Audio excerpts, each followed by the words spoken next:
Ancient knowledge tradition.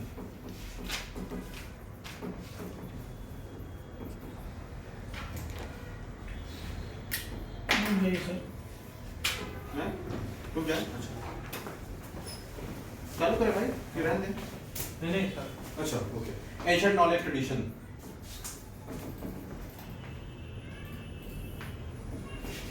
ठीक, प्राचीन ज्ञान, संस्कृति या सभ्यता या रीति रिवाज, जो भी कहें।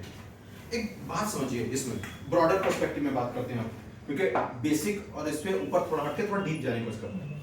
अगर एंशिएंट नॉलेज ट्रेडिशन की बात कहता है तो उसका महत्व समझना, ये क्यों इतना ज्यादा इंपॉर्टेंट है। आपको याद होना चाहिए कि भारत में न्यू एजुकेशन पॉलिसी लाई गई थी। यस। न्यू एजुकेशन पॉलिसी, आप लोग किसी लेवल में साइट को जाके खोल के देखा है न्यू एजुकेशन पॉलिसी की? न्यू एजुकेशन पॉलिसी को जब साइट जाके देखोगे तो उसमें पहला ही जो वीडियो डाला हुआ है, भारत के बहुत बड़े बड़े जो ज्ञानी हैं जिन्होंने इनके ऊपर रिसर्च किया, शोध किया है, वेदों के ऊपर, बाकी सारी चीजों के ऊपर, उन्होंने अपने अपने 8-10 घंटे के वीडियो बनाए, काफी इंटेलेक्चुअल वीडियोस हैं। और उन सब में एंशिएंट नॉलेज ट्रेडिशन के बारे में, यानी भारत की नई शिक्षा पद्धति किस आधार पर होनी चाहिए, क्या आधार होना चाहिए और कितने हद तक पढ़ना है, इन सब के बारे में ज्ञान दिया। बहुत इंपॉर्टेंट भी है। इंडियन नॉलेज ट्रेडिशंस को ब्रॉडली अगर हम डिवाइड करें न्यू एजुकेशन पॉलिसी के तहत, अगर हम ब्रॉडली डिवाइड करते हैं तो 2 हिस्सों में तोड़ा जा सकता है। कौन कौन से हैं 2 हिस्से? एक हो सकता है ब्राह्मणिकल टेक्स्ट,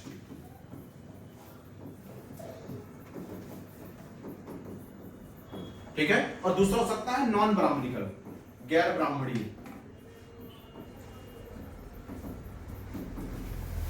समझते हैं ब्राह्मणिकल टेक्स्ट का क्या अर्थ है और गैर ब्राह्मण टेक्स्ट का क्या अर्थ होता है, दोनों को समझेंगे। ठीक, समझिए। ब्राह्मणिकल टेक्स्ट का मतलब होता है जिसमें वेद वगैरह है। भारत में जो प्राचीन सभ्यताएं रही हैं, जिनको कहीं ना कहीं ब्राह्मण वर्ग द्वारा या भारत के ऋषि मुनियों द्वारा कोई रचनाएं की गई हैं, उनको इसके अंतर्गत रखा गया। यानी कहीं ना कहीं ये देखा जाए तो ऑर्थोडॉक्स सेक्ट को बिलोंग कर रहा है। ऑर्थोडॉक्स सेक्ट का मतलब क्या? जिन्होंने वेदों की किसको, प्रभुत्व को समझा। समझ आ रहा है? समझते हैं। इन लोगों ने क्या किया, वैदिक ट्रेडिशंस को एक्सेप्ट किया है, मतलब वेदों को बहुत ज्यादा उच्च वर्ग में रखा है। इनमें बात करते हैं तो 2 चीजें हैं। पहली बात ये हेटेरोडॉक्स सेक्ट है। हेटेरोडॉक्स मतलब विधर्मी संप्रदाय, साइंस में बिलीव करते हैं, जिनका सीधा सीधा इनकी बात करते हैं तो ये साइंस के साथ साथ किसकी बात करते हैं, ये धर्म, आध्यात्म, फिलॉसफी, आइडियोलॉजी, बहुत सारी चीजों को ध्यान में रखते हैं। इनकी बात की जाए तो ना केवल ये उनके अगेंस्ट में खड़े हुए थे, अब इसके साथ साथ इसमें साइंटिफिक अप्रोच भी था, वैज्ञानिक दृष्टिकोण भी थे। अब समझते हैं इसका, सबसे पहले इसको समझिए, ऑर्थोडॉक्स का क्या मतलब यहां पर है, रूढ़िवादिता का क्या शब्द समझ में आ रहा है, देखते हैं एक एक करके। पहले हम इनको देखते हैं ब्राह्मणिकल टेक्स्ट। अगर हम ब्राह्मणिकल टेक्स्ट की बात करते हैं, या अगर ब्राह्मण के द्वारा या एक सेज मुनि द्वारा, ऋषि मुनि द्वारा बनाया गया हो, तो इसमें क्या हो सकता है, यहां देखिए। इसकी अगर हम सूची थोड़े मोटे तौर पे ब्रॉडर पर्सपेक्टिव में अगर हम बात करने की कोशिश करें तो क्या हो सकता है? पहला हो सकता है वेद, चारों वेदास हो सकते हैं। वेदों के अंदर क्या क्या आता है? इसके अंदर उपवेदास, उपवेद के साथ साथ उपनिषद, ब्राह्मण, इसके अलावा अरण्यक। हम इन सबके बारे में बहुत डिटेल में बात करेंगे, अरण्यक वगैरह होता क्या है, ठीक। इसके अलावा क्या सकता है? वेदांत, वेदों के अंत में जो लिखा गया हो, और वेदांग, वेदों के अंग। समझ आ रहा है? ये सारी बातें इसमें शामिल हो सकती हैं। कौन कौन सी हो सकती हैं? अगर हम ब्राह्मणिकल टेक्स्ट की बात करते हैं तो सबसे महत्वपूर्ण अगर अथॉरिटी के रूप में बोला जाए तो वेद हो सकते हैं। वेदों में भी, वेद के अंदर अगर हम देखें तो ये सारी चीजें आती हैं। कौन कौन सा है? उपवेद है, उपवेद के बाद उपनिषद है, उपनिषद की बात करते हैं ब्राह्मण है, अरण्यक है, वेदांत है, और उसके बाद वेदांत है। वेदांत मतलब वेदों के अंत में लिखा गया हो, और वेदांग मतलब वेदों का पाठ है। अब वेदांत की जब जैसे हम बात कर देते हैं तो वेदांत का मतलब क्या? वही 6 दर्शन, षड दर्शन जिसको कहा गया है। Yes sir. ओके, षड दर्शन। क्या इतना ही है केवल ब्राह्मणिकल टेक्स्ट की? और भी है, हाँ, इसके अलावा भी है कुछ। Yes sir. क्या? पुराण। ओके, धन्यवाद। अब हम इसको उस तरह ब्रॉडर पर्सपेक्टिव लिखने की कोशिश करते हैं। देखना, जैसे इसके अलावा पहला तो हमने कह दिया था वेद या वेद से समझ, दूसरा पुराण, पुराणास। हम आगे बात करेंगे पुराणास के बारे में। अब पुराणास भी बात कर रहे हैं तो पुराणास को भी एक बार देखते हैं इसके अंदर क्या। तो पुराण की बात करते हैं, कितने पुराण हुए हैं? 18। ओके, 18 पुराण। इसके अंदर बात करते हैं क्या था? उपपुराण। तो 18 उपपुराण, पुराणास, यही 18 महापुराण हो गए पुराणों के अंदर। तो पुराणों के अंदर क्या हो गया? 18 उपपुराण। स्थानीय पुराण जिसको बोलते हो, स्थल पुराण जिसको कहा जाता है, स्थल पुराण, इतिहास पुराण, इतिहास पुराण, और क्या आता है? इतिहास पुराण। इसी इतिहास पुराण को हम राज्य पुराण कहते हैं, जिनमें राजाओं के बारे में बात करते हैं, किसी राजशाही के बारे में राज्य पुराण इसे कहा जाता है। यही सब है, सुना? स्थल पुराण, ये पुराण जितने भी उप पुराण हो गया, पुराण हो गया, स्थल, इतिहास पुराण, ये ब्रॉडर पर्सपेक्टिव में बात करते हैं। अच्छा, पुराणों के अलावा और भी कोई चीज हो सकता है क्या? हो सकता है स्मृतियां। स्मृतियां, करेक्ट है, स्मृतियों की बात करते हैं। अब इसमें भी जो सबसे महत्वपूर्ण स्मृतियां हैं उनको देखते हैं। जैसे सबसे पहले मनुस्मृति, उसके अलावा दूसरे की बात करते हैं यज्ञवल्क्य स्मृति या आपका नारद स्मृति, यज्ञवल्क्य,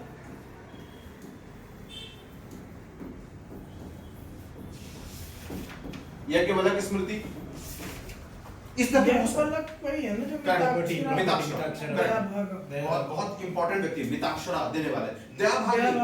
दयाभाग जिहुतवाहन द्वारा दिया गया, ठीक है, लेकिन उसी में दिया हुआ है, इस स्मृति में दोनों चीजें दी हुई है। समझ आ रहा? स्मृतियों में ही अंतर्गत आता है, ठीक है। अच्छा, इसके अलावा भी हो सकता है क्या? इसके अलावा भी कोई हो सकता है, जैसे आपने बोला वेद हो गया, पुराण हो गया, स्मृतियां हो गया, और भगवत गीता, यानी इनको धर्मशास्त्र कहा जाता है। धर्मशास्त्र, धर्मशास्त्र की बात करते हैं तो इसमें क्या जाएगा? धर्मशास्त्र की बात करें, भगवत गीता, महाभारत, भगवत गीता, इसका एक सेक्ट माना जाता है एपिक। महाभारत में जैसे महाकाव्य में इसके सेक्ट के अंतर्गत आएगा महाभारत, रामायण, करेक्ट, महाभारत, रामायण। उसके अलावा, इनके अलावा कोई है क्या इसमें धर्मशास्त्र में? है, सोचिए, धर्मशास्त्र में इसके अलावा भी है, ना केवल इसमें ये है, धर्मशास्त्र में इसके अलावा भी बहुत सारी बातें रखी गई। जैसे और क्या रखा गया धर्मशास्त्र में? महाभारत हो गया, रामायण हो गया। क्या दक्षिण भारत में जो रचनाएं की गई हैं वो नहीं होगा? संगम लिटरेचर, साहित्य, संगम लिटरेचर, संगम लिटरेचर में भी खास तौर पे 5 महा एपिक जो हैं, 5 एपिक में से भी जो सबसे इंपॉर्टेंट है, शिलाधिपतिकरम या शिलापतिकरम, पतिकरम, मणिमेकलई, हम इस सब के बारे में डिटेल में बात करेंगे कि क्या है, ठीक है। अच्छा, क्या इसके अलावा भी कोई हो सकता है ब्राह्मणिकल टेक्स्ट में? इसके अलावा षड दर्शन तो ऑलरेडी हम कवर कर चुके हैं, इसके अलावा भी कोई हो सकता है जिनको हम ब्राह्मणिकल टेक्स्ट के अंदर रख सकते हैं? हाँ, षड दर्शन हम लोग कवर किए हैं। हाँ, षड दर्शन पूरा जो 6 को 6 सब आएगा ऑर्थोडॉक्स, करेक्ट है, ऑर्थोडॉक्स में योग आएगा क्या? सभी योग भी योग भी आएगा, आएगा, क्योंकि योग ये कहता है कि हम अपने शरीर को ज्ञान के और योग के माध्यम से ईश्वर के साथ जोड़ सकते हैं। और ईश्वर मतलब क्या वहां पे दिखा रहा है? ईश्वर मतलब वो ब्राह्मणिकल सेक्ट को दिखा रहा है, उन्होंने मेडिटेशन और इन सब को दिखाया गया है। षड दर्शन बेसिकली ऑर्थोडॉक्स मतलब क्या, इन्होंने किसी ने भी वेदों का खंडन नहीं किया, उनमें भी रिचुअल्स की बात कही गई है, योग में भी रिचुअल्स की बात कही जाती है ना। अष्टांग योग जो कहा गया है उसमें भी आप देखो ना, ध्यान, प्राणायाम, ये सब जो कहा जाता है आंतरिक और बाहरी दोनों के लिए, आप जो दोनों ही होते हैं ना, 2 प्रकार के गुण बताए जाते हैं, आंतरिक गुण और बाहरी गुण के बारे में बताया जाता है। तो आंतरिक गुण बाहरी गुण क्या कर रहा है? वास्तविकता में हम किससे जुड़ने की कोशिश कर रहे हैं? वो परम ब्रह्म से जुड़ने की कोशिश कर रहे हैं। और जहां पे परम ब्रह्म यानी कि जहां पे मेटाफिजिक्स आ जाए, मेटाफिजिक्स मतलब जहां पर ये लोग वो लोग जो कि भौतिकी के नियम के अगेंस्ट चला जाए। Basic physics, basic concept of physics जो होता है उसमें नियम कानून को प्रॉपर तरीके से पालन किया जाता है, जिसमें आत्मा जैसी कोई चीज को नहीं रखा गया है। इस लोक उस लोक जैसा, यानी ई लोक वो लोक जैसा कोई कॉन्सेप्ट नहीं है, वो प्योर साइंस बेस्ड है। लेकिन जहां पे हम पराभौतिकी जिसको कहा जाता है, यानी मेटाफिजिक्स कहा जाता है, जो भौतिकी के सिद्धांत के बेसिक सिद्धांत के पॉजिटिव, आप आत्मा को ग्रेविटेशनल फोर्स के साथ कोरिलेट नहीं कर सकते, आत्मा को इलेक्ट्रोस्टैटिक फोर्स के साथ कोरिलेट नहीं कर सकते, ग्रेविटेशनल फोर्स यानी कि गुरुत्वाकर्षण बल के साथ आप नहीं कर सकते, क्योंकि वो अलग ही डायमेंशन है। हम फिजिक्स की बात करते हैं तो फिजिक्स में 3 डायमेंशन 4 डायमेंशन 5 डायमेंशन करके बताया जाता है, लेकिन 3 डायमेंशन तक ही पॉसिबल है। 4 डायमेंशन हमने कोशिश करने की कोशिश की है, जिसको 4 डायमेंशन को हमने टाइम दिया, आयाम दिया। आप पढ़ते हो ना स्पेस टाइम, तो हमने 1D 2D ऐसे करके दिया है। तो हमारा 4th डायमेंशन देने वाले एल्बर्ट आइंस्टीन थे, उन्होंने कहा था कि टाइम को हम क्या कर सकते हैं, 4था डायमेंशन मान सकते हैं, परंतु टाइम को बाउंड कर पाना, टाइम को मैच कर पाना, फ्लक्चुएट कर पाना, ये हमारे इंसान के बस के बाहर है।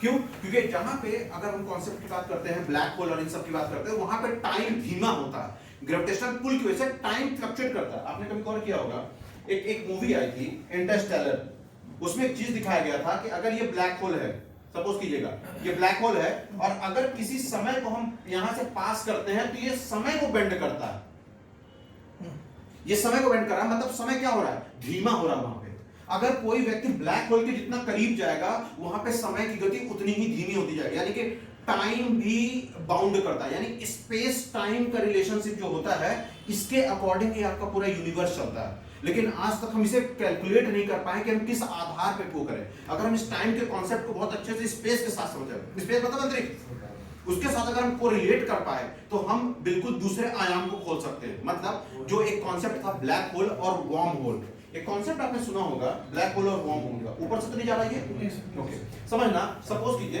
मैं कलर से बनाता हूं दूसरा ताकि आपको समझ में आ जाए। ये सपोज कीजिए ब्लैक होल है, ठीक है, और ये कहा जाता है कि अगर हम इस टाइम और इसके कॉन्सेप्ट को समझ लेते हैं तो ये इसी के पैरेलल में कहीं पर वार्म होल होगा, और हम इस आयाम से इस आयाम में बहुत तेजी जा सकते हैं सेकंडों में।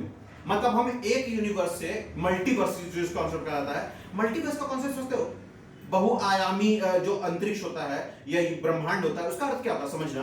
बेसिक कॉन्सेप्ट समझिए कि सपोज कीजिए कि आपके सोलर सिस्टम में एक अर्थ है, मतलब किसी अन्य जगह पर भी कोई सोलर सिस्टम होगा और वहां पर भी अर्थ होगा, और जैसे आप हो उसी की रेप्लिका वहां होगी, बस फर्क ये होगा कि दोनों अलग अलग फेज में खड़े होंगे।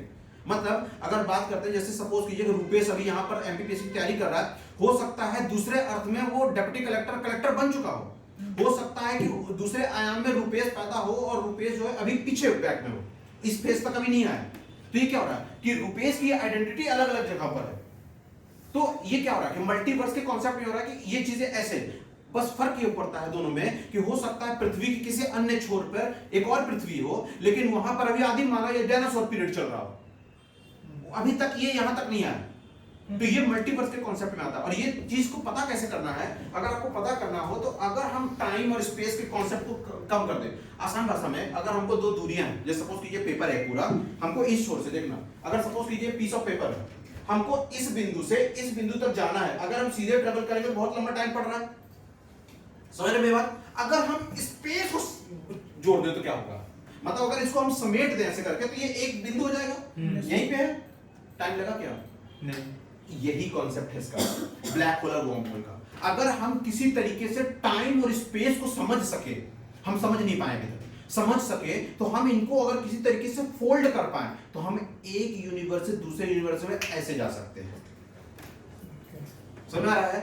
और ये पॉसिबल अभी नहीं है, क्यों? क्योंकि जब दो चीजों को, अभी बताइए यहां से यहां तक जाने में हो सकता है कई आपको एस्ट्रोनॉमिकल ईयर लगे, खगोलीय समय लग जाए, समझ आ रहा है। सबसे बड़ी यूनिट मानी जाती है एस्ट्रोनॉमिकल यूनिट, तो अगर एस्ट्रोनॉमिकल यूनिट अगर मानी जाए, इससे बड़ी होती है गैलेक्टिक ईयर। आपने नहीं शायद पढ़ा होगा, सूरज जब अपना एक चक्कर लगाता है उसको गैलेक्टिक ईयर कहते हैं, ब्रह्मांडीय ईयर कहते हैं। तो अगर गैलेक्टिक ईयर जो लग रहा है सूरज को अपने कवर करने में मिलियन साल में चला जाता है, अपना सूरज ही अपनी धुरी को रोटेट करते हुए मिलियन ईयर लगा रहा है। अगर कैसा हो जाए कि अगर हम इस सोलर सिस्टम से दूसरे सोलर सिस्टम में जाएं और इस गैलेक्टिक ईयर को कम कर दें, मतलब हम पूरे स्पेस को सिकोड़ रहे हैं। ये एक्चुअली आप कर क्या रहे हो, ये पूरा अंतरिक्ष है ना, आपको पता होना चाहिए कि अंतरिक्ष में 99% डार्क मैटर है ना, बाकी रोशनी जो है बहुत कम है। तो अगर हम इस पूरे स्पेस को सिकोड़ दें तो क्या होगा, एक ही बिंदु पे आ जाएगा सब। ये भी लगा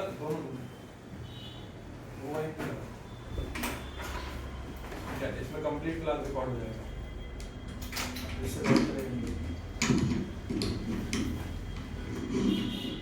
ठीक है, दो माइक चलेगा। चलिए ठीक है, समझ आ रहा है? ओके, आगे आते हैं। ये कॉन्सेप्ट को थोड़ा ध्यान देंगे। ये ब्रह्मांड, ये आप मेरे से मेंस में डिस्कशन करेंगे इस टॉपिक पे, हम काफी डिटेल बात करेंगे कि एक्चुअली है क्या महायुग, महाकल्प, ये सब क्या होता है। आपने कभी कॉन्सेप्ट सुना है इयॉन? कभी सुना है इयॉन वगैरह सुना है?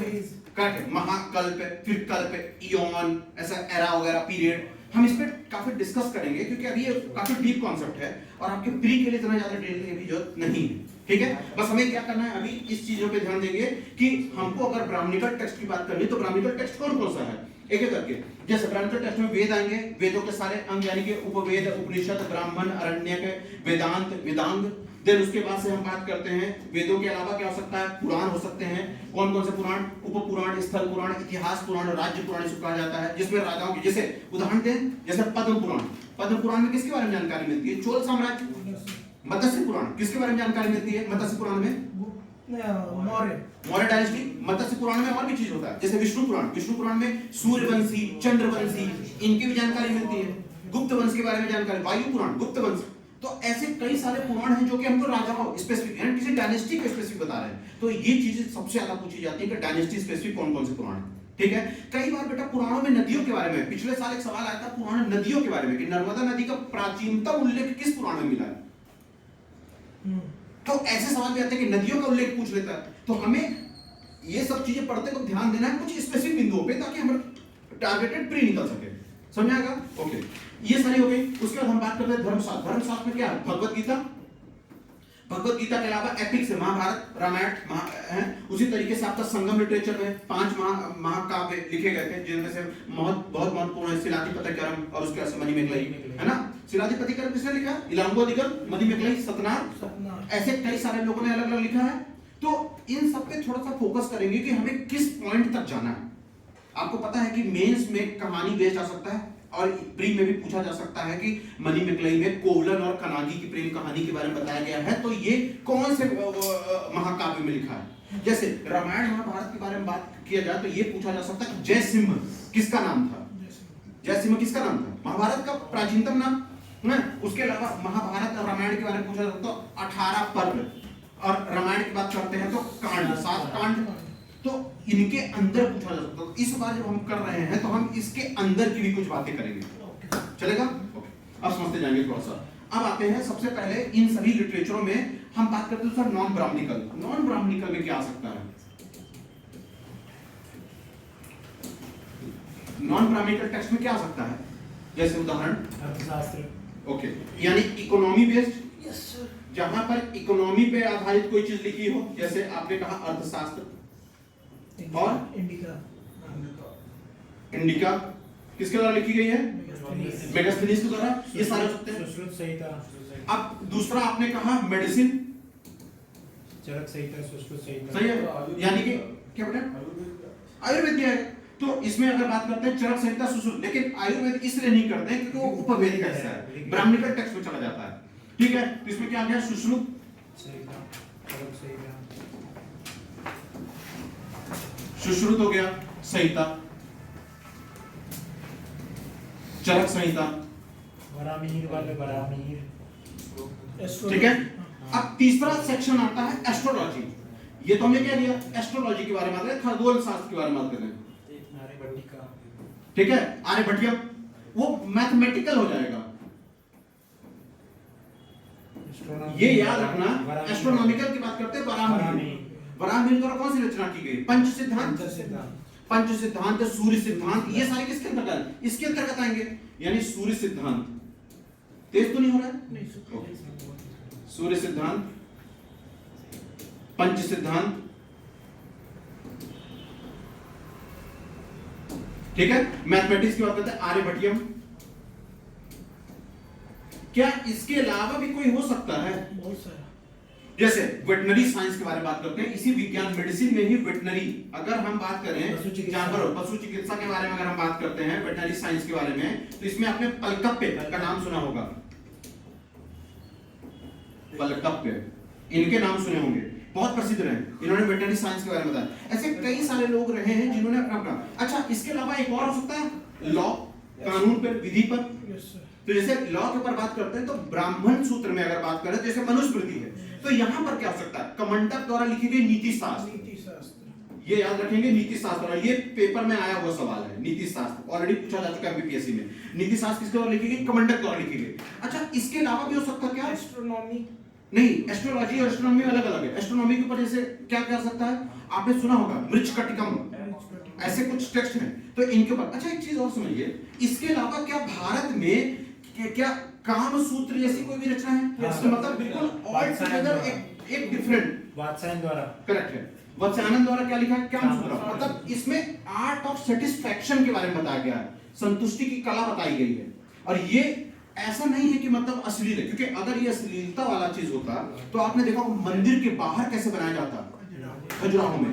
तो यानी वत्सायन की काम सूत्र मतलब बिल्कुल ऑल टुगेदर डिफरेंट आयाम में गया है। तो इन सभी चीजों को बात करते हैं, जैसे काम सूत्र। क्या इतना ही है इसमें?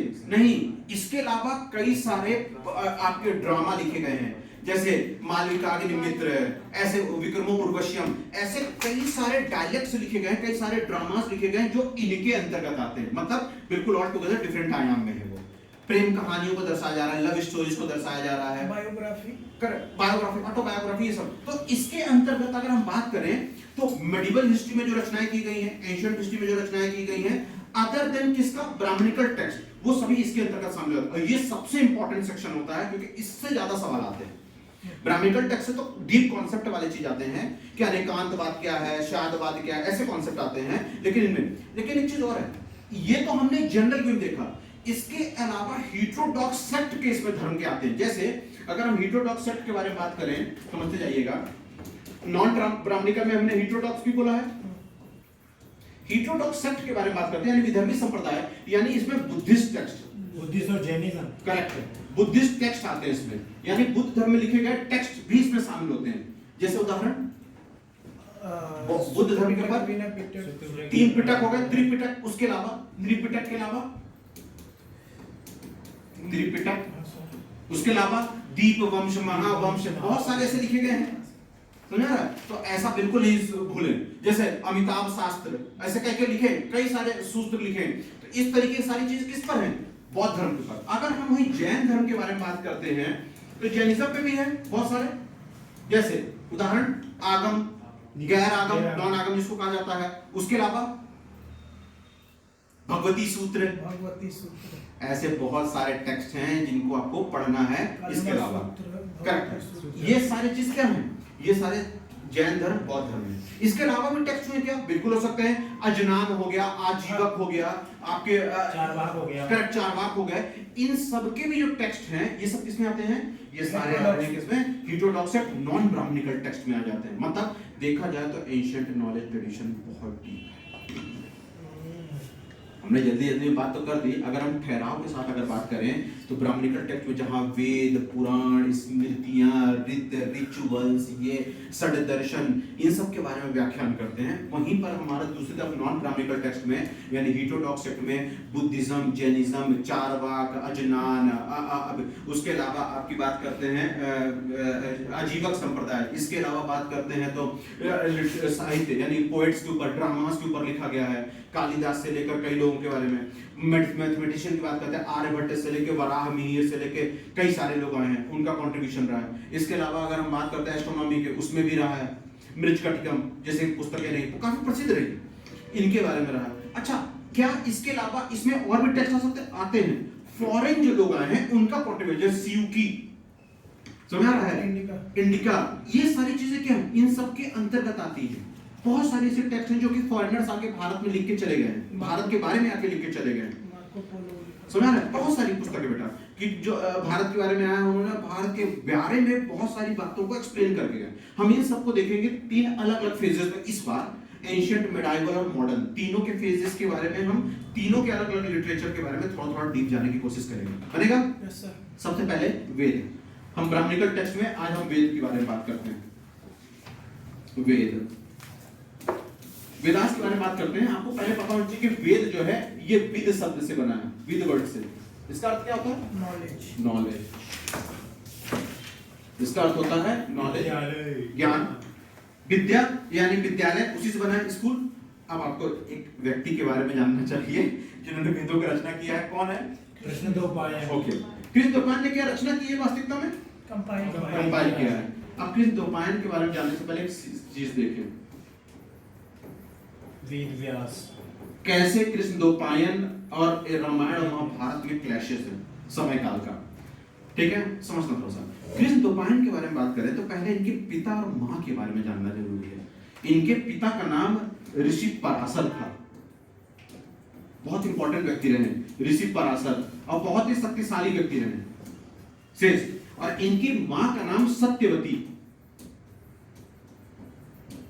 समझते जाएंगे कृष्णद्वैपायन किनके किनके पुत्र रहे हैं, मतलब ऋषि पराशर और इनका सत्यवती। सत्यवती का नाम एक और है, सत्यवती नाम तो बाद में पड़ा था, इनका नाम था मत्स्यगंधा। ये नाम नहीं भूलेंगे, मत्स्यगंधा। कई बार आता नहीं है कि इनके बारे में रचनाएं कहां पे मिलती हैं। तो इनकी मां का नाम, एक्चुअली में कृष्णद्वैपायन की मां का नाम मत्स्यगंधा था। मत्स्यगंधा इनके शरीर से, क्योंकि ये मछुआरी थी और कैसी थी, गैर आर्य थी। गैर आर्य का मतलब समझते हो, जो निचले तबके के लोग थे। आर्य यानी उच्च वर्ग के लोग, गैर आर्य, इनको गैर आर्य कहा जाता था, जो निचले तबके के लोग, जो कि कहा जाए कि दलित उस वर्ग के, ये जंगलों में रहने वाले रहा करते थे और मत्स्य पालने, मछली से अपना जीवन यापन करते थे। ऋषि पराशर जब गुजर रहे थे तो इनको देखते हैं और बहुत खूबसूरत थी, परंतु इनके शरीर से मछली की स्मेल आ रही थी और ये नाव पे थे। उसी नाव से ऋषि पराशर एक तरफ से दूसरी तरफ जा रहे थे। तब ऋषि पराशर ने इनके साथ एक वो रखा कि हमें तुम्हारे साथ एक पुत्र चाहिए, ये रखा इनके साथ। तब इन्होंने 3 शर्तें रखी थी इनके साथ। पहली शर्त ये थी कि मेरे शरीर से मत्स्य की गंध नहीं आनी चाहिए। तो इन्होंने तथास्तु कहा कि अब तुम्हारी जीवन में तुमसे ज्यादा सुगंधित कोई नहीं होगा। समझना ये क्यों इंपॉर्टेंट है और ये कैसे महाभारत से जुड़ा है, क्योंकि महाभारत आपके सिलेबस में भी है, अब समझना, और वेद भी है, दोनों को याद रखना। पहला। दूसरा, इनका ये कहना था कि बच्चा पैदा करने के बाद मुझे वापस से पवित्रता चाहिए। इसका क्या मतलब होता है कि बच्चा पैदा होने के बाद वापस से पवित्रता चाहिए? आपने कभी द्रौपदी के बारे में सुना, महाभारत का दूसरा किरदार? तो आपने सुना होगा कि द्रौपदी जी के साथ क्या था कि 5 लोगों का विवाह होता है, परंतु हर किसी के साथ अगर विवाह में है एक टाइम पे किसी एक के साथ, उसके बाद उनको पवित्रता मिल जाती थी। पवित्रता मतलब सोचते हो वापस से वो ओरिजिनल स्टेट को फॉलो कर जाती थी। इनको ये आशीर्वाद दिया गया था। तो उसी तरीके से इन्होंने कहा कि मुझे पवित्रता का आशीर्वाद दीजिए कि आप जो चाहते हैं कि आपको एक पुत्र हो, तो हम पुत्र देने के बाद, यानी बच्चा आपका होने हमारे साथ होने के बाद, हम वापस से पवित्रता, यानी वापस से कन्या फॉर्म में जाना चाहते हैं, वापस से। और ये कहानी बहुत इंटरेस्टिंग है, ये एक्चुअली हुआ। और तीसरा कि हम और आपके बीच में जब संबंध होगा, दुनिया में कोई व्यक्ति नहीं दिखना चाहिए। ये अब ये तीनों जब होता है तो इन तीनों की वजह से क्या होता है कि ऋषि पराशर ने आशीर्वाद दिया कि ठीक है, तथास्तु, आपने जो जो कहा सभी बातें पूरी होंगी, तथास्तु। और उसके बाद कृष्णद्वैपायन का जन्म होता है। अच्छा, कृष्णद्वैपायन की जो प्रारंभिक शिक्षा होती है इनकी मां द्वारा दिया गया था वेदों की। अब दिमाग में आएगा, वेदों की रचना तो हुई नहीं थी, फिर वेदों की ज्ञान इनकी मां कैसे दे रही थी इनको? स्मृति, श्रुति, याद होगा, श्रुति और स्मृति, करेक्ट, जो याद के रूप में एक जनरेशन से दूसरे जनरेशन में पास ऑन हो रही थी। तो इनकी मां, अब कैसे इनको मिला ज्ञान, क्योंकि ये तो निम्न वर्ग की थी, इनको ज्ञान कैसे मिला? ऋषि पराशर से। ऋषि पराशर ने इनको वेदों का ज्ञान दिया और उसके बाद से इन्होंने अपने पुत्र को, कृष्णद्वैपायन को, वेदों का ज्ञान दिया। यानी प्रारंभिक शिक्षा जंगल में रहकर कृष्णद्वैपायन ने अपनी मां से लिया। अब समझना, जब कृष्णद्वैपायन सक्षम हो गए, बड़े हो गए, तब ये अपने आप ही कन्या फॉर्म में चली गई, मतलब वापिस से पवित्रता को धारण कर ली। और इनका विवाह बाद में राजा शांतनु के साथ होता है। पता है राजा शांतनु कौन है? भीष्म पितामह के करेक्ट है, भीष्म पितामह के पिताजी और पांडवों के परदादा कहे जाते हैं, है ना, ग्रेट ग्रैंड फादर। हाँ, उनकी मम्मी का नाम क्या था? क्योंकि ये सत्यवती है। अब समझना, एक चीज और समझिएगा, शांतनु का विवाह होता है सत्यवती से, वही सत्यवती जिनके पुत्र कौन रहते हैं? कृष्णद्वैपायन। और इनके साथ इनका सत्यवती का जब विवाह होता है तो एक पुत्र जन्म लेता है, आप ही को पता है, वो भीष्म पितामह। और ये क्यों इंपॉर्टेंट है? क्योंकि राजा शांतनु, भीष्म पितामह, सत्यवती और गंगा, इन सबको, देवी गंगा जो है, इन सबको मिलाकर इनके प्रारंभिक इतिहास को जो दिखाया गया है उसी को कहा जाता है आदि पर्व। आदि पर्व इसीलिए कहा जाता है महाभारत का पहला पर्व। 18 महापर्वों में से पहला जो पर्व है आदि पर्व, सबसे बड़ा पर्व है। सुना? याद रखेंगे, ये कॉन्सेप्ट रहा है। तो इसीलिए कैसे एक व्यक्ति कृष्णद्वैपायन इनसे जाके जुड़ता है, यानी देखा जाए तो कृष्णद्वैपायन भीष्म पितामह का क्या लगेगा? भाई, सौतेला ही सही भाई। और समझा है? इसीलिए कहा जाता है कृष्णद्वैपायन के बारे में दो कॉन्सेप्ट है, हम ये बताते हैं। इनको कहा जाता है कि ये चिरंजीवी है, आज भी जीवित है, और दूसरा इमोर्टल। और इसीलिए क्यों ऐसा कहा जाता है? क्योंकि कहीं ना कहीं भीष्म पितामह भी इमोर्टल ही थे। वो इच्छा शक्ति मतलब इमोर्टल ही है ना, लेकिन उन्होंने देख लिया था, इतना आहत हो गए थे, तो अपने आप को कहते कि नहीं अब हमको समाप्त होना है। कि देखने के बाद उनका कर्तव्य पूरा हुआ और देखने के बाद, समझा? तो ये इसीलिए आपने देखा होगा भीष्म पितामह जी के बारे में पूरा डिटेल अगर देखना होता है तो आपको भीष्म पर्व पढ़ना होता है, जिसमें भगवत गीता में लिखी गई है उसी पर्व के अंदर। तो ये पूरा कॉन्सेप्ट रहता है। अब कृष्णद्वैपायन के बारे में समझते हैं। यहां तक तो कहानी समझ रहे हैं? कृष्ण पराशर उनके बारे में आइए। कृष्णद्वैपायन,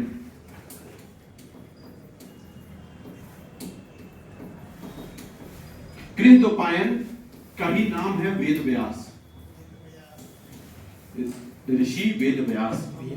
वेदों का विन्यास करने वाले, वेदों को सेग्रीगेट करने वाले, अलग अलग करने वाले, इसीलिए इनका नाम पड़ा वेद व्यास। ठीक है? तो पूरा नाम क्या है? कृष्णद्वैपायन वेद व्यास। वास्तविकता में वेदों की रचना नहीं, वेदों को संगठित करने वाले व्यक्ति यही कहलाते हैं।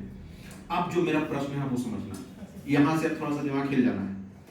एक बात बताइए, हमने आपको कहा था कि रामायण की रचना या रामायण काल यानी त्रेता युग, आज से अगर हम बोल रहे हैं 2024 में है आप, तो इसकी रचना हुई है आज से 14,000 साल पहले, यानी करीब करीब मतलब 12,000 साल पहले, यानी 14,000 BC के करीब। इसके फैक्ट है, मिल चुके हैं। आप लोग कितने लोग ऐसे हैं जिन्होंने कल की मूवी देखी है? कल की मूवी देखी है? कल की मूवी में जो डेट दिया गया था, क्या तारीख था उसमें? 2/8/9 था। उसमें से 600 वर्ष माइनस कर देंगे, 6,000 वर्ष। 6,000 वर्ष जैसे माइनस करेंगे तो पता कब जाएगा? वो चला जाएगा आपका 3,000 समथिंग, 4,000 के करीब। 4,000 BC में कहा जाता है कि महाभारत हुआ है। अब समझना, यहां से 4,000 BC अप्रोक्सीमेटली, मतलब देखा जाए अप्रोप्रिएट, वहां तक अप्रोक्सीमेटली 4,000 BC में महाभारत हुआ है। अब इंटरेस्टिंग देखना, यहाँ पे महाभारत हुआ है, यहाँ रामायण हुआ है। समझा ना? त्रेता युग, ये द्वापर युग। अभी वर्तमान में कहाँ खड़े हैं? कलयुग। एक बात बताइए, अगर ये यहाँ पर हुआ है 4,000 BC में, तो 7500 BC में सबसे पुराना सिंधु घाटी सभ्यता का क्षेत्र मिला है। कौन सा? भिरन्ना। भिरन्ना उड़ीसा ना,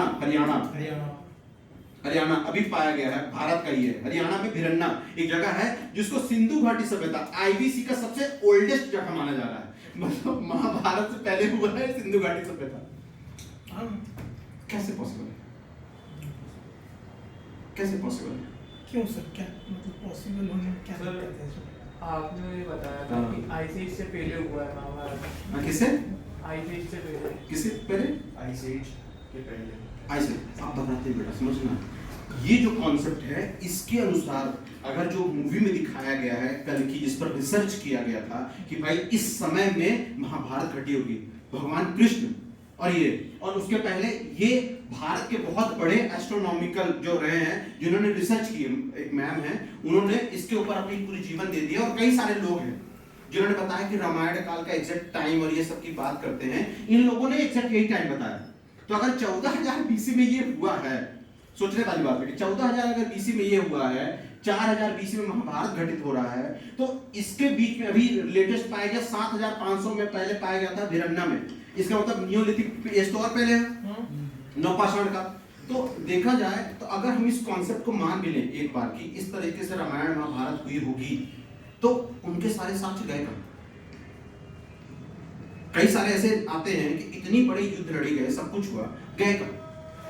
तो ये अक्सर डिबेटेबल रहा है किसको लेकर कि एक्चुअल में कब वेदों का निर्माण हुआ। ये एक्चुअली सवाल क्या है कि वेदों का निर्माण, अब आपने पढ़ा होगा कि वेद की जो अध्ययन करने के लिए राम भगवान अपने तीनों भाइयों के साथ जाते हैं जंगल में, और जाते हैं और उनको वेदों का अध्ययन करवाया। ये इतने नहीं, इसके अलावा कृष्ण भगवान को भी वेदों का अध्ययन करवाया गया है।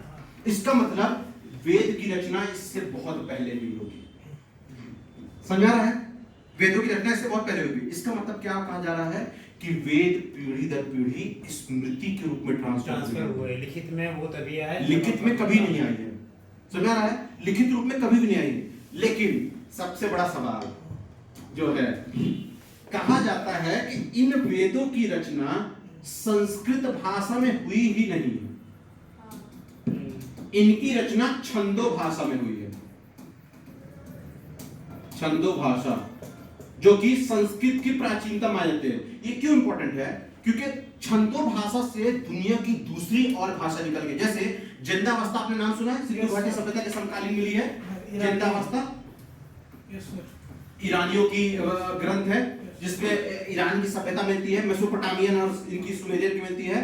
तो जिंदा अवस्था जो लिखा है वो ईरानियन सभ्यता को दर्शाता है, ईरानियन को, मेसोपोटामियन सभ्यता को दर्शाता है।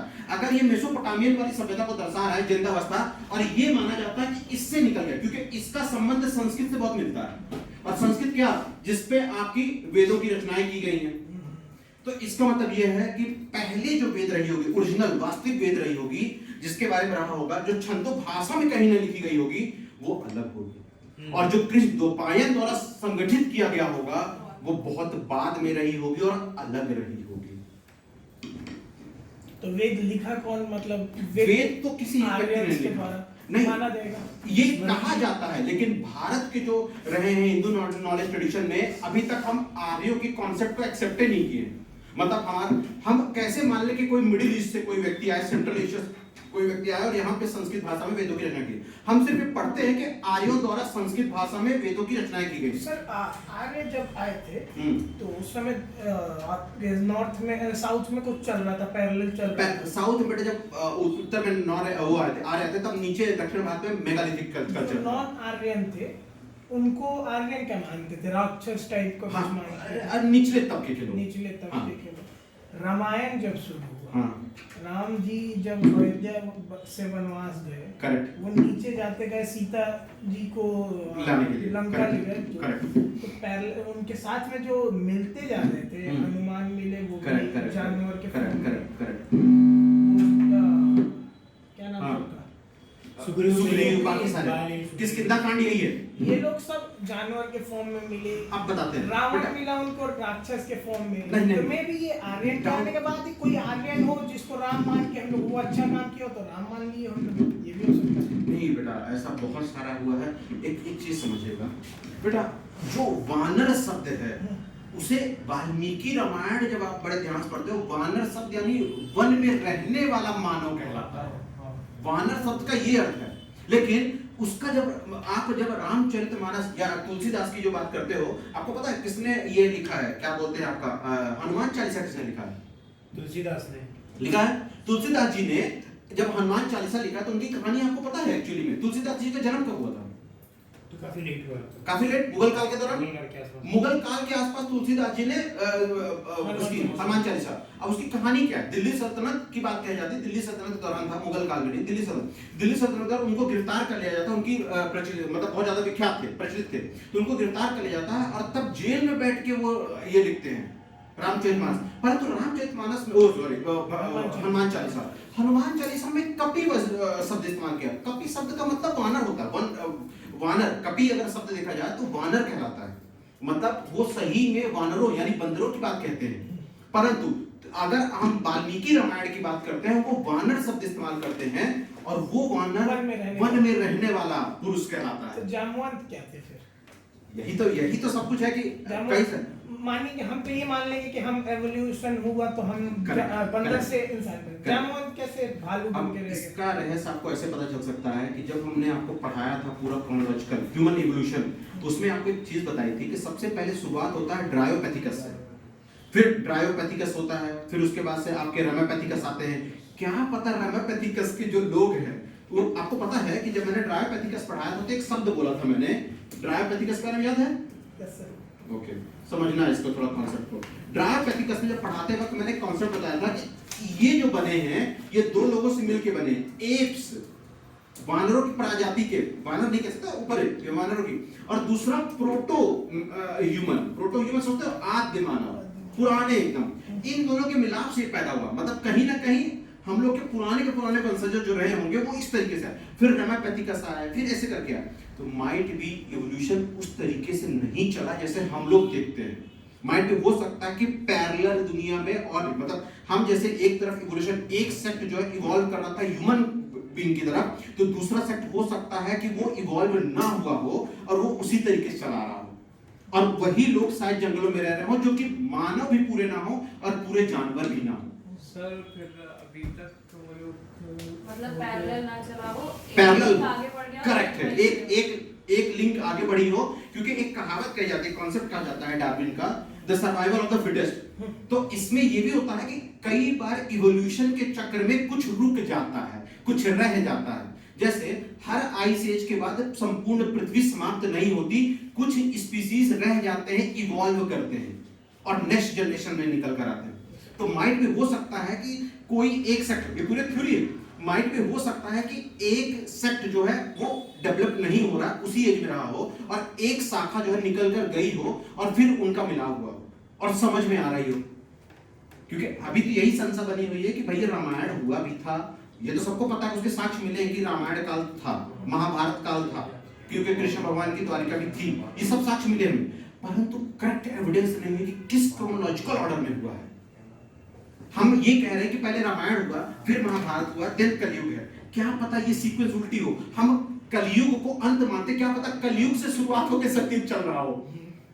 हमें भाई सर्कल को तो कहीं से भी शुरू और कहीं से भी खत्म किया जा सकता है ना भाई। हम अगर सर्कल को हम सतयुग से मान रहे हैं, क्या पता कलयुग से सर्कल चालू हो रहा, कलयुग तक जा रहा हो, कोई भी स्टार्टिंग पॉइंट हो सकता है चारों सर्कल में। हमें ये अभी तक नहीं पता। सोचने वाली बात है कि अभी हमें ये नहीं पता कि क्या है, क्या क्रोनोलॉजिकल ऑर्डर है। और अगर हम सही मायने में, अगर हम प्योर एस्ट्रोनॉमिकल की बात करते हैं, तो आप अगर महायुग की बात करते हैं तो वो लाखों सालों में है। मतलब ये कहा जाता है कि सतयुग के बाद 12 लाख साल बाद आता है आपका त्रेता युग, त्रेता युग के बाद 8 लाख साल समथिंग अप्रोक्सीमेटली 8 लाख साल बाद आता है आपका द्वापर युग। द्वापर युग के करीब करीब एक 6 समथिंग साल बाद ही आता है, और सबसे छोटा होता है कलयुग जो 4 लाख साल होगा। तो अगर हम लाख साल की बात करें तो हजार में कैसे पॉसिबल है कि ये हुआ होगा, ये हजार में कैसे पॉसिबल है। और कई लोग बोले कि नहीं, उस वक्त का जो वर्णन मिलता है, वाल्मीकि रामायण का जो वर्णन मिलता है उसमें इसी टाइम पीरियड को दर्शाया जा रहा है। तो हम तो सिर्फ अटकलें लगा सकते कि ये है, लेकिन ये हमारे पढ़ाने का मतलब उद्देश्य यहाँ पर क्या चल रहा है, हमें आपको वो चीज ले जाना है कि कुछ सवाल आज भी अनसुने।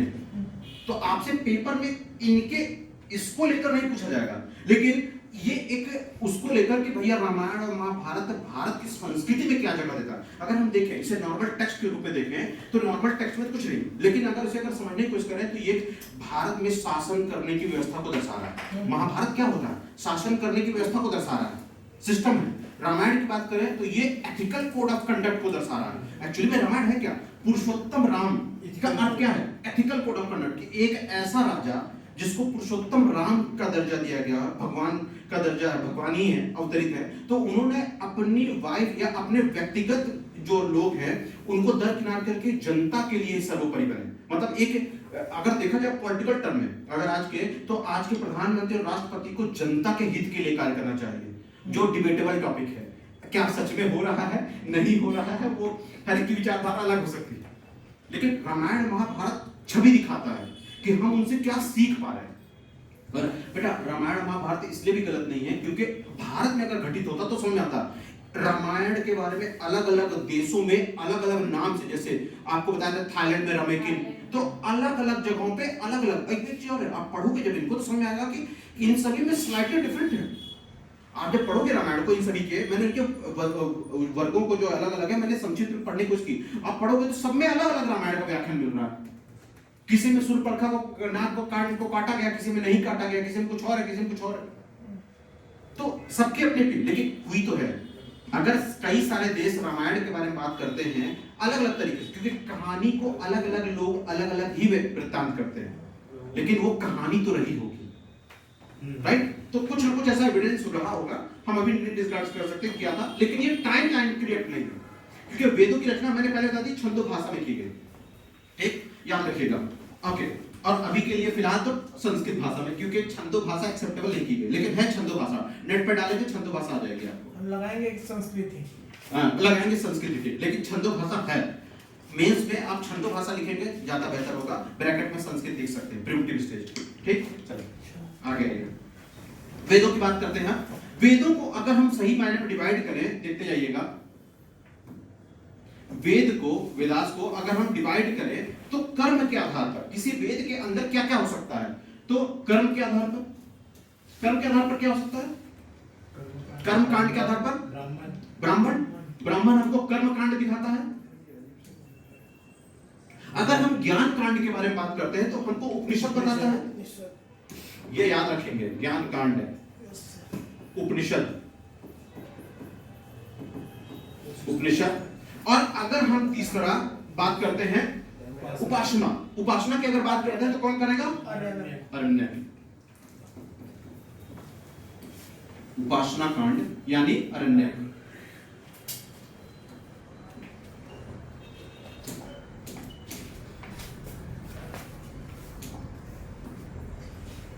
यानी अरण्यक, इन सब के बारे में थोड़ा सा समझते हैं, ठीक है।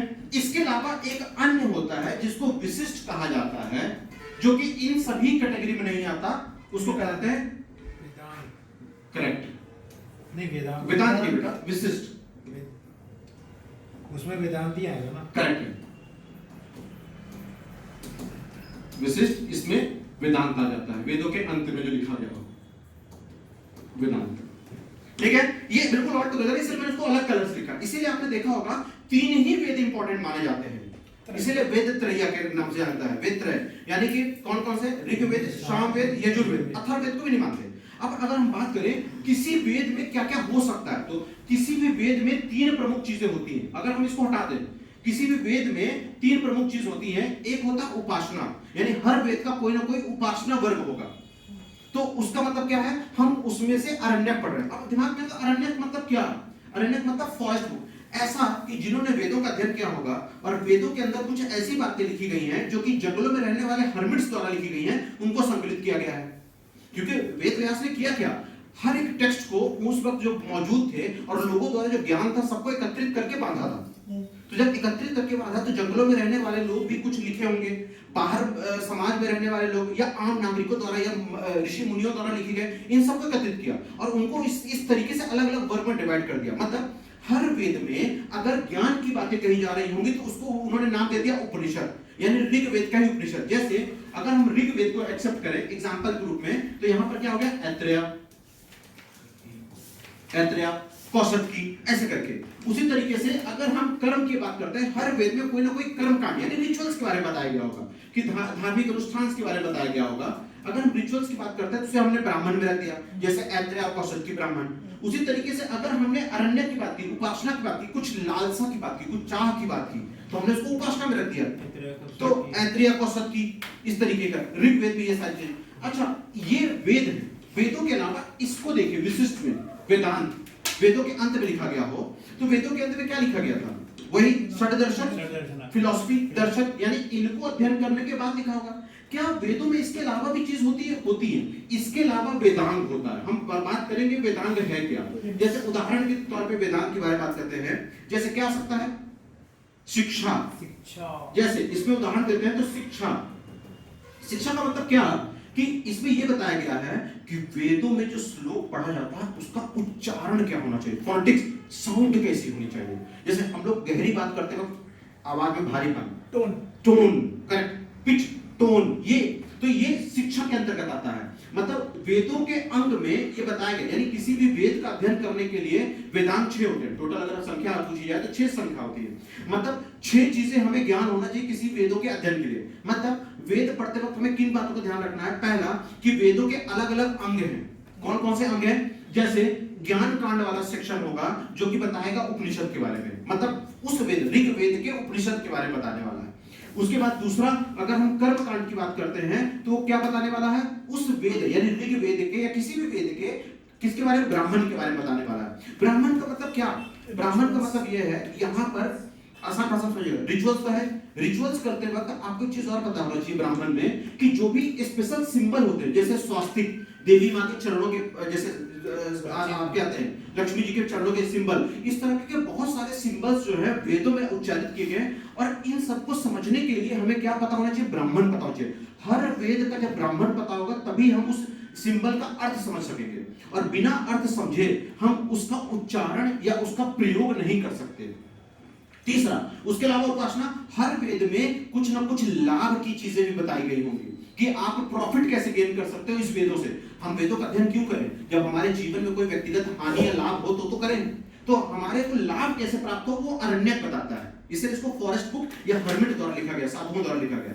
इसके अलावा हर वेद में कुछ ऐसी बातें बताई गई हैं, जैसे उसके अंगों के बारे में, कि वेद अगर पूरे तरीके से आपको पढ़ना हो तो पहले इन 6 अंगों का ज्ञान हो। जैसे इसमें आता है शिक्षा, पॉलिटिक्स, निरुक्त। निरुक्त मतलब क्या होता है, इटाइमोलॉजी। इटाइमोलॉजी का अर्थ क्या होता है, शब्द ज्ञान, सुना है। इसके अलावा दूसरा क्या होता है, निरुक्त। निरुक्त मतलब होता है इटाइमोलॉजी, शब्द ज्ञान होना चाहिए। इसके अलावा होता है छंद। छंद मतलब मीटर। मीटर का मतलब यहाँ पर क्या हो रहा है, टाइमिंग कितना लेना, करेक्ट है, किस समय क्या श्लोक बोलना और कितना देर तक बोलना, ठीक है। जैसे ओम में मां शब्द की स्तुति बहुत दूर तक जाती है, समझा ना। तो ये तो जैसे शिक्षा हो गया, निरुक्त हो गया, इसको टाइमोलॉजी बोलते हैं। उसके अलावा व्याकरण हो गया, ग्रामर की शुद्धता होना कि किस चीज के लिए क्या लिखा है, सही है कि नहीं, ग्रामर की शुद्धता होना। उसके अलावा इसमें और क्या बातें बताई जाती हैं, छंद हो गया, जिसको मैट्रिक्स बोलते हो, मीटर जिसको कहा जाता है, निरुक्त हो गया यानी कि आपका एटाइमोलॉजी शब्द ज्ञान हो गया। उसके अलावा शिक्षा हो गया, व्याकरण हो गया, और सबसे महत्वपूर्ण इसमें होता है एस्ट्रोनॉमी, खगोल। खगोल शास्त्र का ज्ञान होना चाहिए।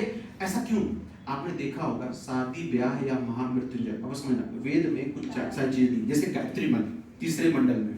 गायत्री मंत्र एक फिक्स टाइम पे ही पढ़ी जाती है, दिन में 7:00 में फिक्स टाइम होता है, जब सावित्री का समय होता है। सबसे पहले जब सूरज उगता है, आभा, लालिमा जिसको कहते हैं आभा, फिर आदिति, सूरज दिखने लगता है अच्छे से, व्हाइट हल्का, और फिर उसके से आती है आदिति की, आदिति के बाद सावित्री। सावित्री यानी इस वक्त आप किसकी पूजा कर सकते हो, गायत्री मंत्र का उच्चारण कर सकते हो, तभी वो सबसे ज्यादा लाभ देने वाला होगा। समय का अंतर है, और समय कैसे, ग्रहों के, नक्षत्र के। इसीलिए वेदों में ग्रह नक्षत्र यानी एस्ट्रोनॉमी का ज्ञान होना अनिवार्य है। इसके बिना आप सही से श्लोकों का प्रयोग और उसका लाभ नहीं ले पाओगे। समझा?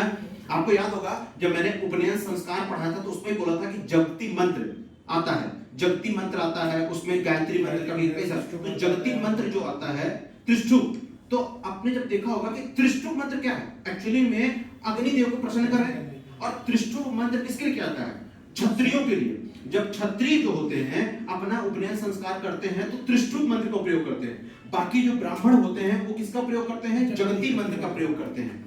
तो ये हर व्यक्ति के लिए क्या करना है, कैसे करना है, किस समय करना है, सब कुछ व्याख्यान है। तो ग्रहों के आधार पर आप कभी भी देखना, आपके जन्म तिथि के आधार पर एस्ट्रोनॉमिकल नंबर बनता है, नाम के आधार पर एस्ट्रोनॉमिकल। मतलब क्या है, ये सारी चीजें एक्चुअल में डिफाइन की गई है न्यूमरोलॉजी के ऊपर, नंबर विज्ञान के ऊपर। और नंबर विज्ञान है क्या वास्तविकता में, एस्ट्रोलॉजी का एक छोटा सा पार्ट है, राइट। तो इन सब के बारे में हमें जानकारी किससे मिलती है, हर वेद बताता है, ठीक। अब ये समझ आया कि वेदों में क्या क्या होता है, अलग अलग हिस्से। अब हम बात करते हैं पर्टिकुलर ऋग्वेद के बारे में। ऋग्वेद हमें क्या ज्ञान देता है, समझते हैं ऋग्वेद के बारे में।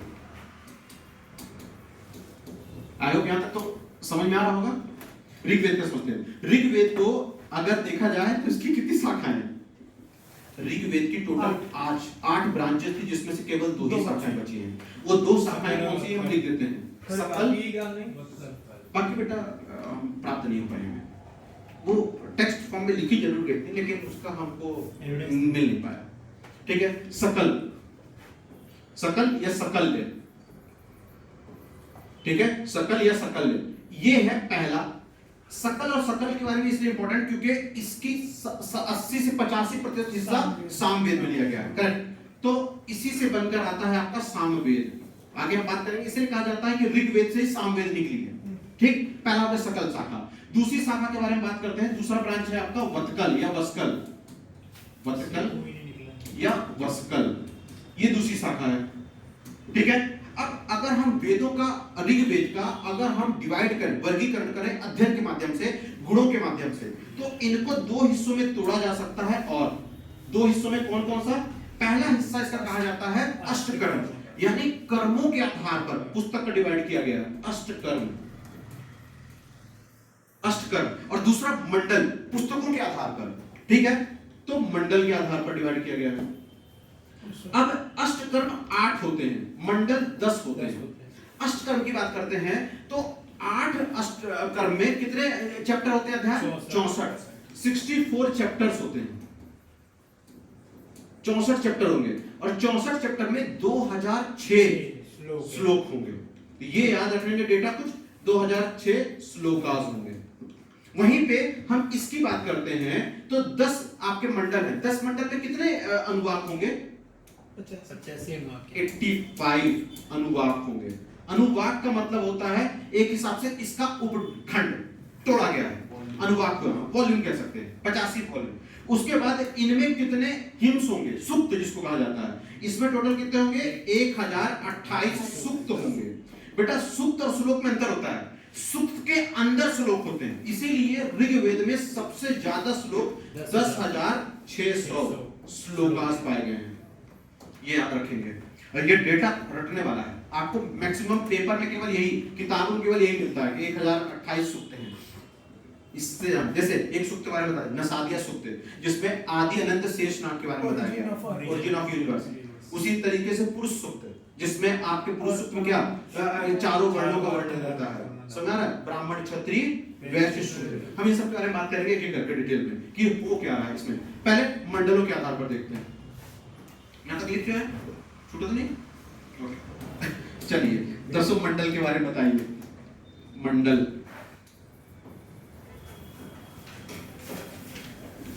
पहला मंडल, पहला मंडल की रचना किसने की है?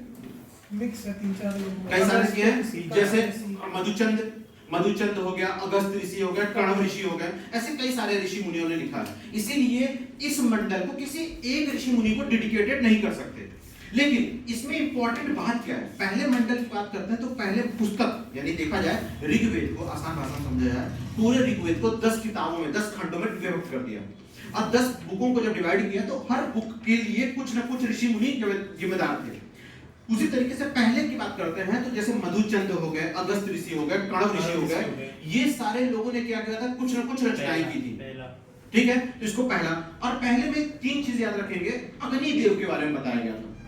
अग्नि बहुत महत्वपूर्ण माने जाते हैं ऋग्वेद, वैदिक काल में अगर हम बात करते हैं तो वरुण, अग्नि, वरुण, ये जो रहे हैं कुछ जो देवता रहे हैं, क्योंकि इस वक्त क्या किया था? मानवीकरण नहीं किया गया था। आपको पता होगा इस वक्त पर्सोनिफिकेशन नहीं, इस वक्त प्रकृति की पूजा करते थे। प्रकृति इसलिए क्योंकि पहले आडंबर नहीं था, प्योरिटी थी।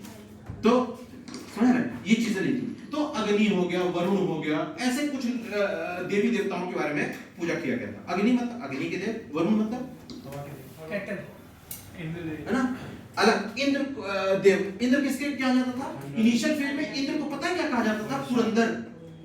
पुरंदर का अर्थ क्या होता है?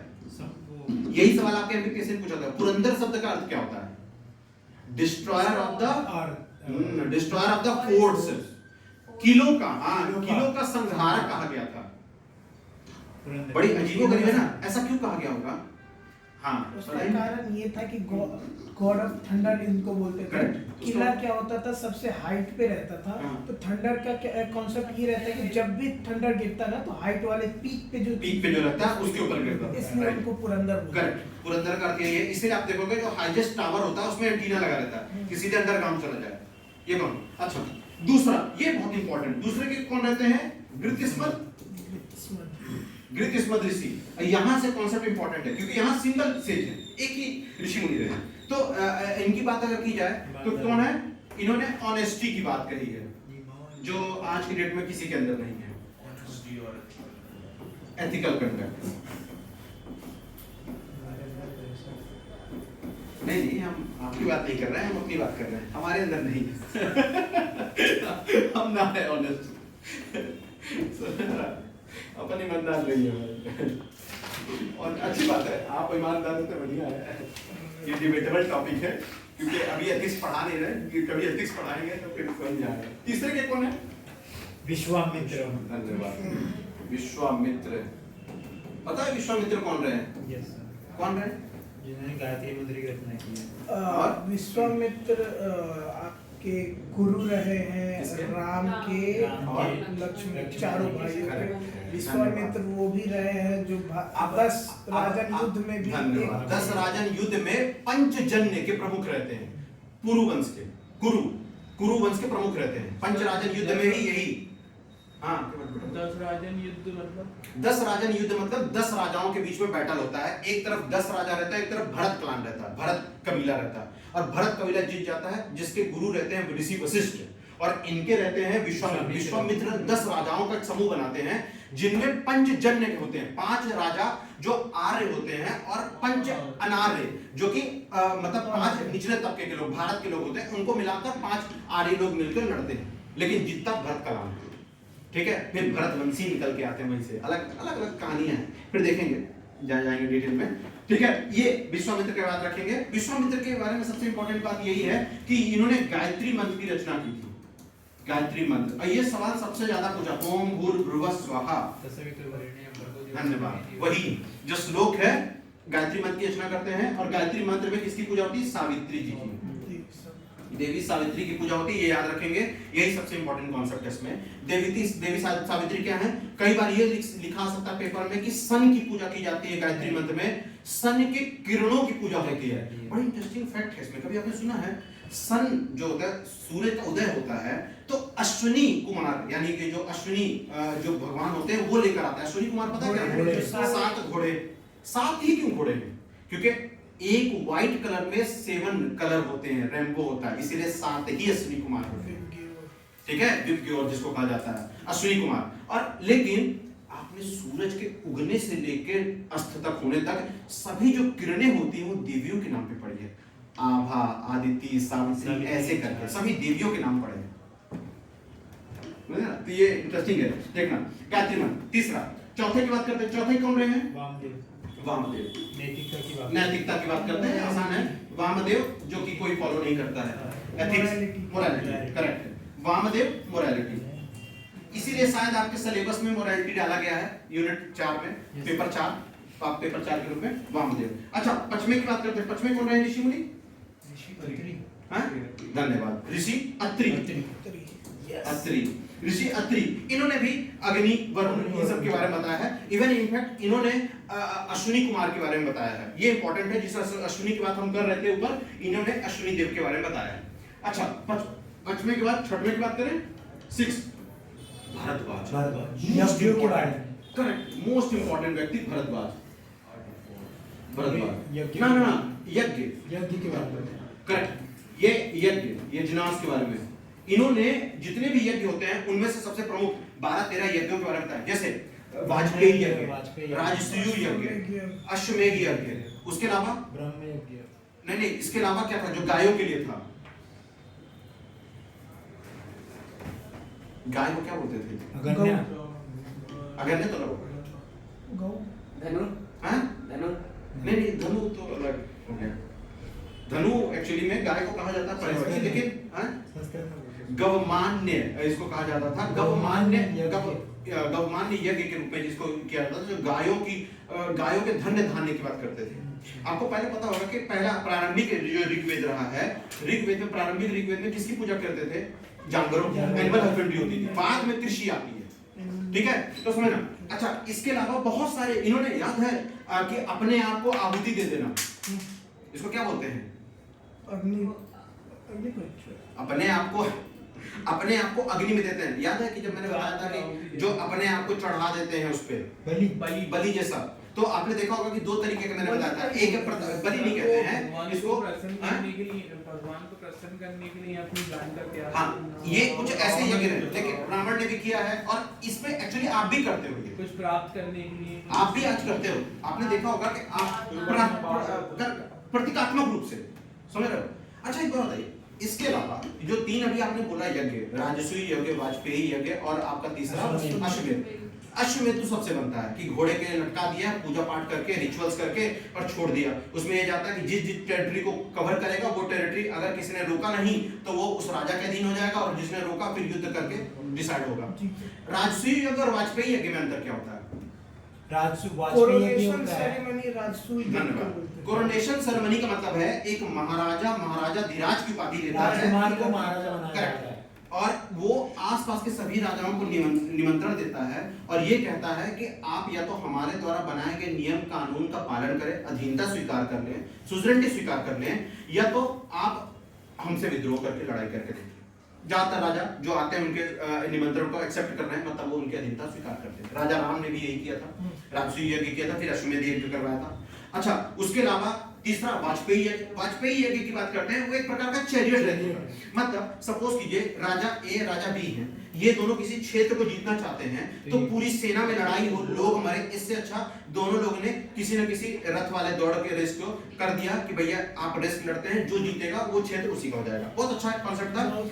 इसी कॉन्सेप्ट को लेकर आज भारत में जल्लीकट्टू नाम का एक गेम होता है ना। बोट रेस तो अलग हो गया, नौकायन रेस तो कयाल में होता है, केरला में।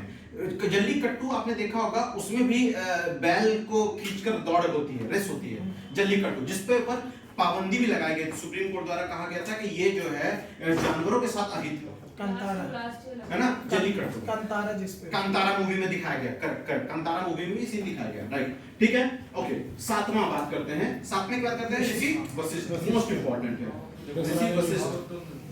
ऋषि वशिष्ठ करेक्ट। इसके अंतर्गत 10 राजन युद्ध बताया जाता है।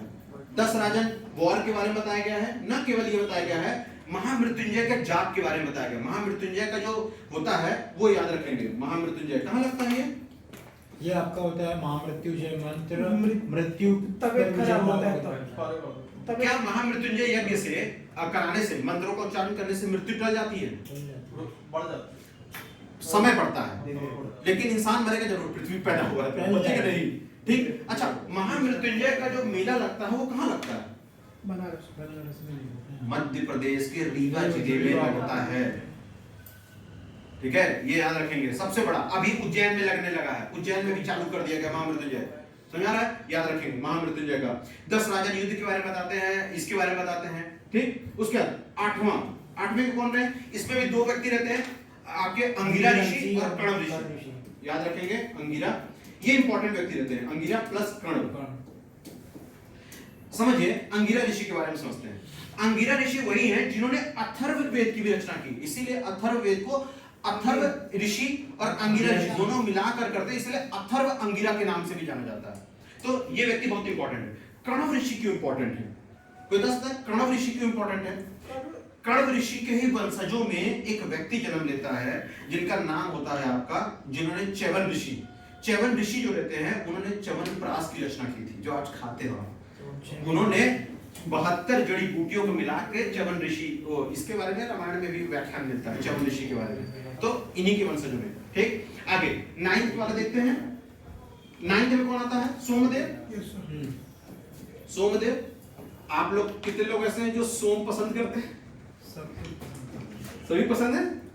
सुरा क्या होता है सर? सुरा मतलब कि मतलब कि अरे वाइन, सोम समझिए, यहाँ पे सोम का अर्थ अलग है बेटा, वाइन से संबंधित है। सोमदेव द्वारा सुरा की रचना की गई। सुरा यानी मीठी शराब जो मेडिसिनल होती थी, जड़ी बूटियों के संगम से बनाई जाती थी। उसका मतलब ये नहीं कि नशेड़ी बनाना कि पिए पाए हम टुंड हो गए। आपको शुरुआत होगा, पता होगा कि देवी पार्वती जी जो रहती हैं सोमदेव से ही सबसे पहले मिलती हैं। जब सागर मंथन के दौरान जब विष, हलाहल जिसको विष कहा जाता है, कि उसके धुएं मात्र से इंसान मर सकता था, उसको जब शिव जी ग्रहण करते हैं तो शिव जी को अथाक दर्द होता है। यहाँ पे गले पे वो रोक देती पार्वती जी कि नीचे न जाए। अब इसके पीछे का 2 कहानी है।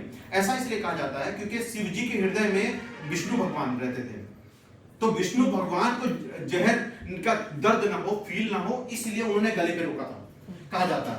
अब समझिए, जो हलाहल विष था उससे बहुत ज्यादा पेन हो रहा था, तब देवी पार्वती जी ने सोमदेव से ही आग्रह किया था कि कोई ऐसा बताइए। तब उन्होंने बताया था पहली बार किसका सेवन? अमृत। कौन सा अमृत, क्या उसको कहा जाता है, आज भी पीते हो आप होली के दिन? अरे भांग।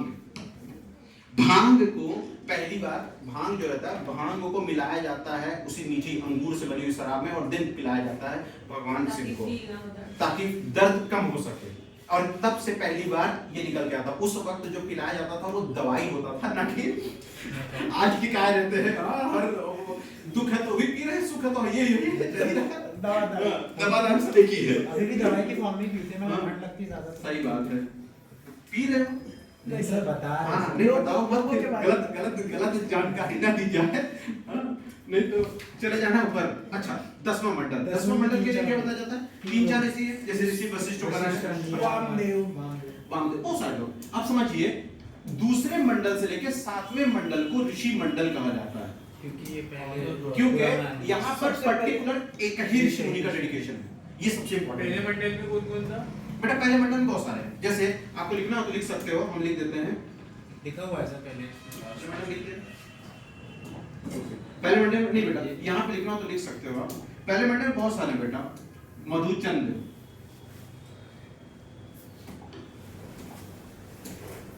मधुचंद्रास, कण्व, कण्व, अगस्त, कण्व, अगस्त, ऐसे करके बहुत सारे लोग हैं बेटा। किसी एक ऋषि मुनि का योगदान नहीं रहता, ठीक है? तो इसलिए आगे, ठीक है? दूसरे से कम। लेकिन सबसे महत्वपूर्ण क्या है, 10वां मंडल आपके सिलेबस के अकॉर्डिंग बहुत इंपॉर्टेंट है, क्योंकि 10वें मंडल में 2 बातें कही गई, 2 सूक्त हैं। सूक्तों की बात करते हैं, समझिए। एक का नाम है पुरुष सूक्त। पुरुष सूक्त, पुरुष सूक्त में क्या बताया गया आपका? वर्णों की व्यवस्था। वर्ण व्यवस्था, भारत में वर्ण सिस्टम। एक और बात याद रखिएगा, ये वर्ण व्यवस्था पूरे तरीके से कर्म आधारित थी। ये सबसे इंपॉर्टेंट फैक्टर है, कर्म व्यवस्था। इसीलिए आपके सिलेबस में कर्म दिया हुआ है पढ़ने के लिए। और दूसरा कर्म का वर्ण सिस्टम में पता तो है, ब्राह्मण क्षत्रिय लिखने का, ओके। दूसरा पुरुष सूक्त के बाद दूसरा नसादिया। ये सबसे ज्यादा इंपॉर्टेंट है, क्योंकि इससे सवाल आया है नसादिया सूक्त से। नसादिया सूक्त में origin of universe, origin of universe, universe यानी ब्रह्मांड की उत्पत्ति का रहस्य बताया गया है। उदाहरण देखिए, आदि अनंत शेषनाग, आदि अनंत शेष नाग,